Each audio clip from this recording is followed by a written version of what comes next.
our fellow Americans, to state the obvious, 1 year ago today, in this sacred place, democracy was attacked, simply attacked.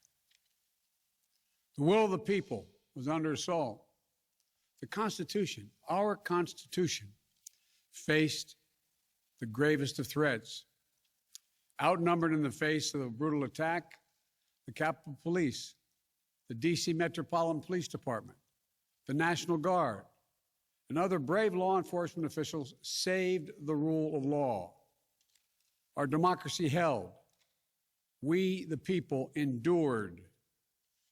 We, the people, prevailed. For the first time in our history, a president had not just lost an election, he tried to prevent the peaceful transfer of power as a violent mob breached the Capitol. But they failed. They failed. And on this day of remembrance, we must make sure that such attack never happens again. I'm speaking to you today from Statuary Hall in the United States Capitol. This is where the House of Representatives met for 50 years in the decades leading up to the Civil War.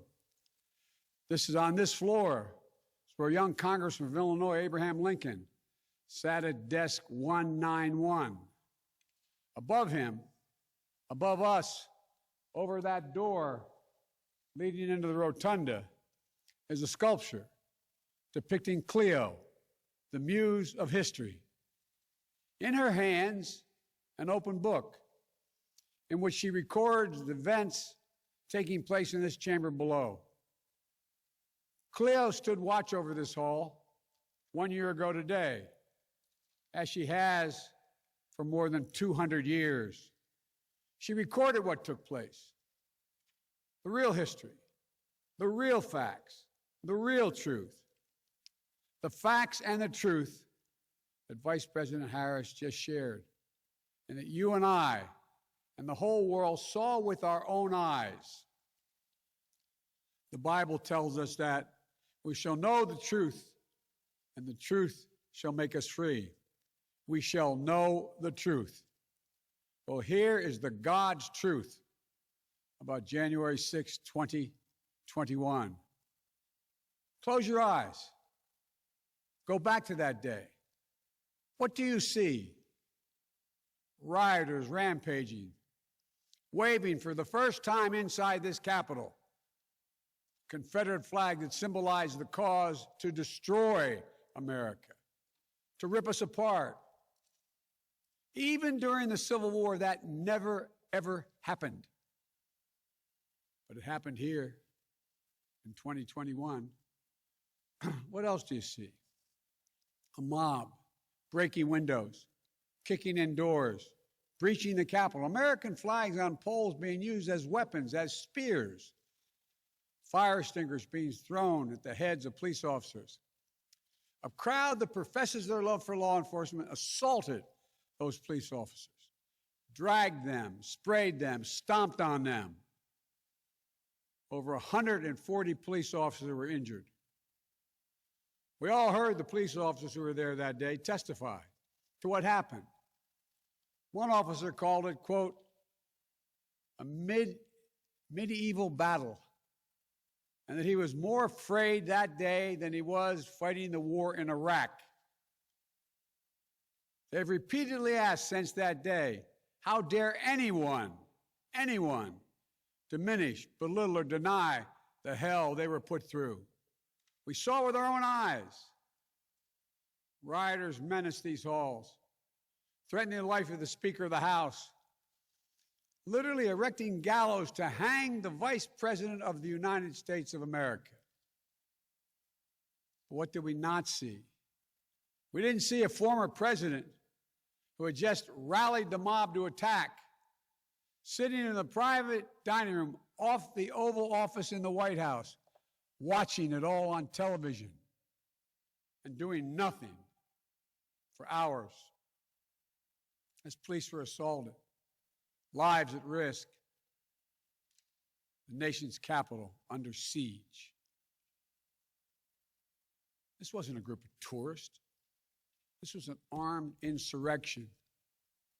They weren't looking to uphold the will of the people. They were looking to deny the will of the people.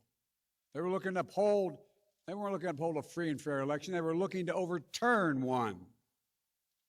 They weren't looking to save the cause of America. They were looking to subvert the Constitution. This isn't about being bogged down in the past. It's about making sure the past isn't buried. That's the only way forward. That's what great nations do. They don't bury the truth. They face up to it. Sounds like hyperbole, but that's the truth. They face up to it. We are a great nation. My fellow Americans, in life there's truth, and tragically there are lies. Lies conceived and spread for profit and power. We must be absolutely clear about what is true and what is a lie. And here's the truth. The former President of the United States of America has created and spread a web of lies about the 2020 election. He's done so because he values power over principle, because he sees his own interest as more important than his country's interest, than America's interest, and because his bruised ego matters more to him than our democracy or our Constitution. He can't accept he lost, even though that's what 93 United States senators, his own attorney general, his own vice president, governors and state officials in every battleground state have all said. He lost. That's what 81 million of you did as you voted for a new way forward.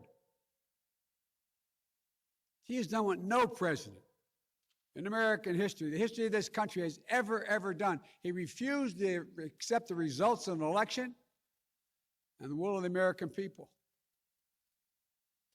While some courageous men and women in the Republican Party are standing against it, trying to uphold the principle of that party, too many others are transforming that party into something else. They seem no longer to want to be the party of Lincoln, Eisenhower, Reagan, the Bushes. But whatever my other disagreements are with Republicans who support the rule of law and not the rule of a single man, I will always seek to work together with them to find shared solutions where possible. Because if we have a shared belief in democracy, then anything is possible. Anything. And so at this moment, we must decide, what kind of nation are we going to be? Are we going to be a nation that accepts political violence as a norm? Are we going to be a nation where we allow partisan election officials to overturn the legally expressed will of the people? Are we going to be a nation that lives not by the light of the truth, but in the shadow of lies? We cannot allow ourselves to be that kind of nation. The way forward is to recognize the truth and to live by it. The big lie being told by the former president and many Republicans who fear his wrath is that the insurrection in this country actually took place on Election Day, November 3rd, 2020. Think about that. Is that what you thought? Is that what you thought when you voted that day? Taking part in an insurrection? Is that what you thought you were doing? Or did you think you were carrying out your highest duty as a citizen and voting? Former president's supporters are trying to rewrite history. They want you to see Election Day as the day of insurrection. And the riot that took place here on January 6th as a true expression of the will of the people. Can you think of a more twisted way to look at this country, to look at America? I cannot. Here's the truth. The election of 2020 was the greatest demonstration of democracy in the history of this country. More of you voted in that election than have ever voted in all of American history. Over 150 million Americans went to the polls and voted that day. In a pandemic, some at great risk to their lives. They should be applauded, not attacked. Right now, in state after state, new laws are being written, not to protect the vote, but to deny it. Not only to suppress the vote, but to subvert it. Not to strengthen or protect our democracy, but because the former president lost, instead of looking at the election results from 2020 and saying they need new ideas or better ideas to win more votes, the former president and his supporters have decided the only way for them to win is to suppress your vote and subvert our elections. It's wrong. It's undemocratic. And frankly, it's un-American. The second big lie being told by the former president and his supporters is that the results of the election of 2020 can't be trusted. The truth is that no election in American history has been more closely scrutinized or more carefully counted. Every legal challenge questioning the results in every court in this country that could have been made was made and was rejected. Often rejected by Republican-appointed judges, including judges appointed by the former president himself, from state courts to the United States Supreme Court. Recounts were undertaken in state after state. Georgia counted its results 3 times, with 1 recount by hand. Phony partisan audits were undertaken long after the election in several states. None changed the results. And in some of them, the irony is the margin of victory actually grew slightly. So let's speak plainly about what happened in 2020. Even before the first ballot was cast, the former president was preemptively sowing doubt about the election results. He built his lie over months. It wasn't based on any facts. He was just looking for an excuse, a pretext, to cover for the truth. He's not just a former president. He's a defeated former president. Defeated by a margin of over 7 million of your votes in a full and free and fair election.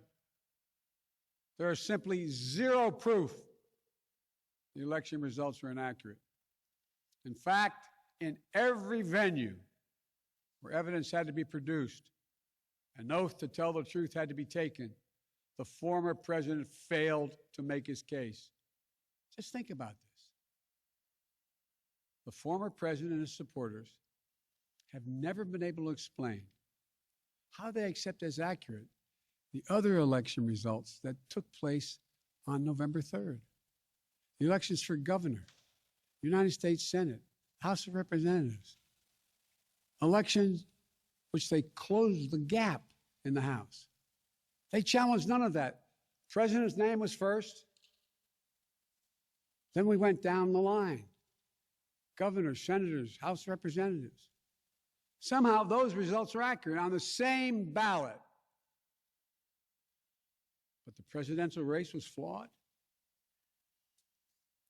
And on the same ballot, the same day, cast by the same voters.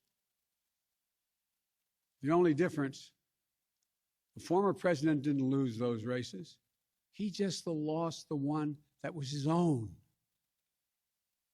Finally, the third big lie being told by a former president and his supporters is that the mob who sought to impose their will through violence are the nation's true patriots. Is that what you thought when you looked at the mob ransacking the Capitol, destroying property, literally defecating in the hallways, rifling through the desks of senators and representatives, hunting down members of Congress? Patriots? Not in my view. To me, the true patriots were the more than 150 Americans who peacefully expressed their vote at the ballot box. The election workers who protected the integrity of the vote. And the heroes who defended this Capitol. You can't love your country only when you win. You can't obey the law only when it's convenient. You can't be patriotic when you embrace and enable lies. Those who stormed this Capitol, and those who instigated and incited, and those who called on them to do so, held a dagger at the throat of America, at American democracy. They didn't come here out of patriotism or principle. They came here in rage, not in service of America, but rather in service of one man. Those who incited the mob, the real plotters who were desperate to deny the certification of this election, and defy the will of the voters. But their plot was foiled. Congressmen, Democrats and Republicans stayed. Senators, representatives, staff, they finished their work the Constitution demanded. They honored their oath to defend the Constitution against all enemies, foreign and domestic.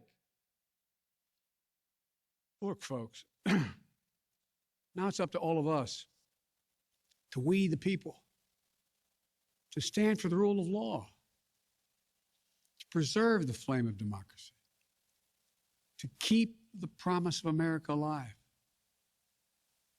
The promise is at risk, targeted by the forces that value brute strength over the sanctity of democracy, fear over hope, personal gain over public good. Make no mistake about it, we're living at an inflection point in history, both at home and abroad. We're engaged anew in a struggle between democracy and autocracy, between the aspirations of the many and the greed of the few, between the people's right of self-determination and the self-seeking autocrat. From China to Russia and beyond, they're betting that democracy's days are numbered. They've actually told me democracy is too slow, too bogged down by division to succeed in today's rapidly changing, complicated world. And they're betting.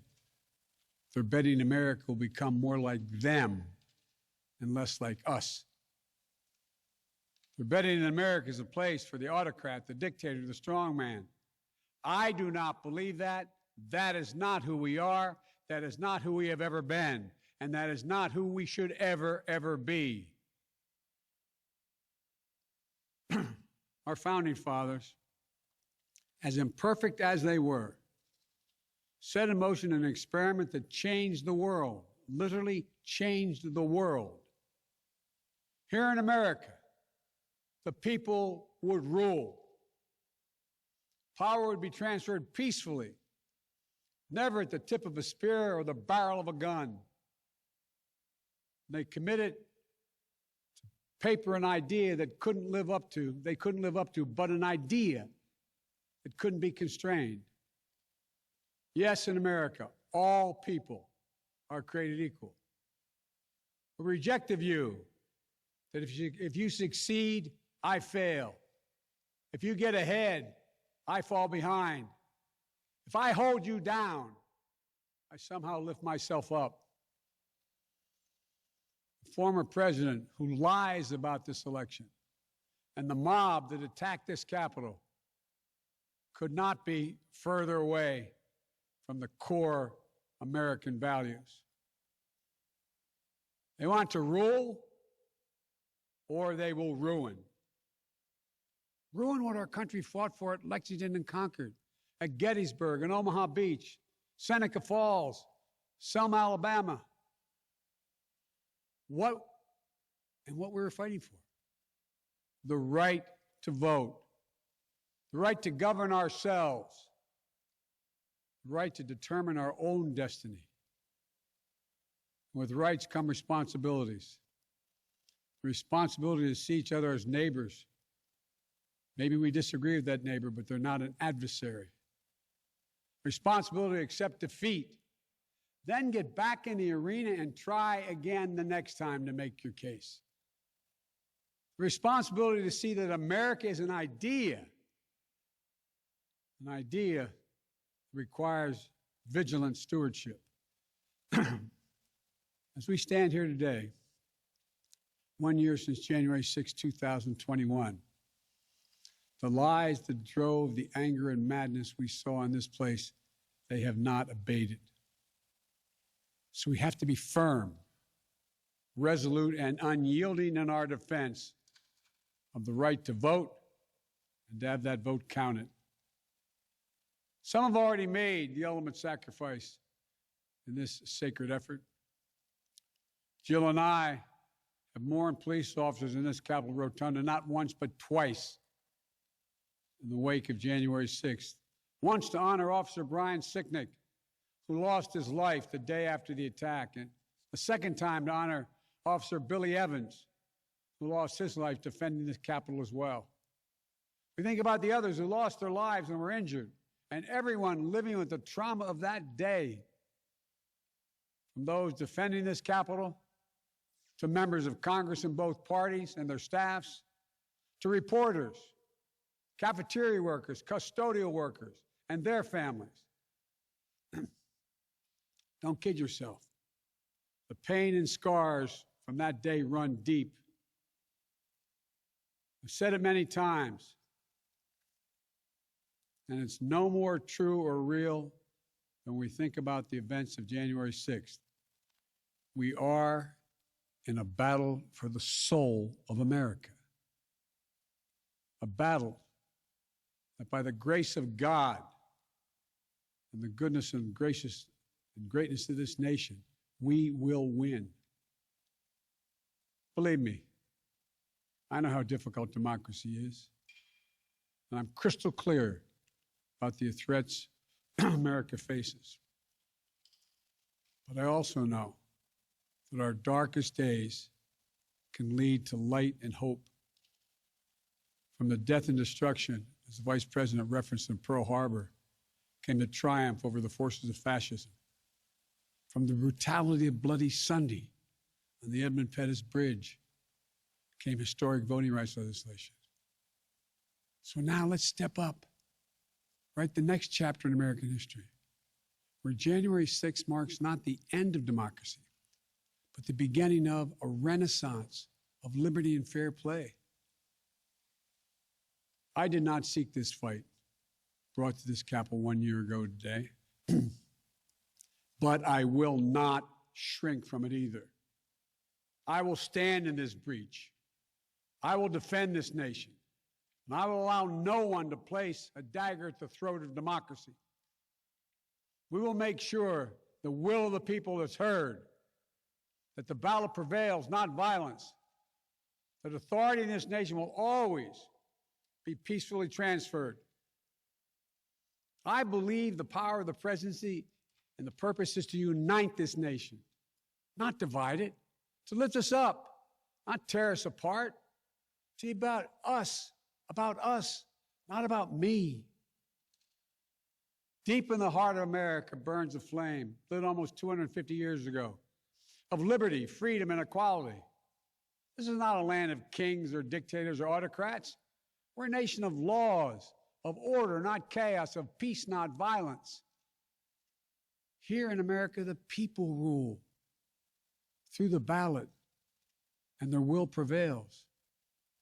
So let us remember, together, we're one nation, under God, indivisible. That today, tomorrow, and forever at our best, we are the United States of America. God bless you all. May God protect our troops. And may God bless those who stand watch over our democracy.